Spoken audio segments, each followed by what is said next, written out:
台南市日前推出予患者联名大房优惠方案，鼓励较近康复的民众多多来到台南旅游，希望会当促进消费。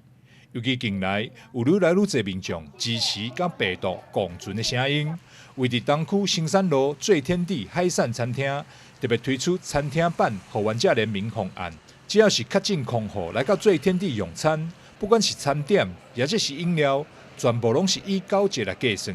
我们配合政府的措施，那迈向与病毒共存，本店共体大家共同运作，恢复正常的生活和经济的运作。那只要同桌有确诊康复后的客人，餐点以酒水一律9折优惠，直到6月底。只要大家做好疫苗的注意，还有本身自我卫生的防护，还有防疫的措施，其实病毒并不可怕。希望大家能够共体时间来恢复一切的正常运作。因为疫情有真侪民众唔敢出门食饭，嘛有袂少民众是以平常心看待。因表示，只要是做好防疫措施，也是愿意出门品尝这贵的好菜。吃饭啊，这都是民生需要的啦，所以我们不会说因为这波的疫情而去把我们的生活都改变了。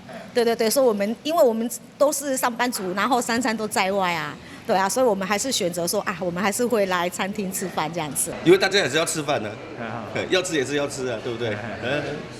所以没什么影响。没什么影响。做好防护措施。对啊，防护措施做好的，口罩戴好就好了。响应政府甲病毒共存的政策，业者戒慎但不恐惧。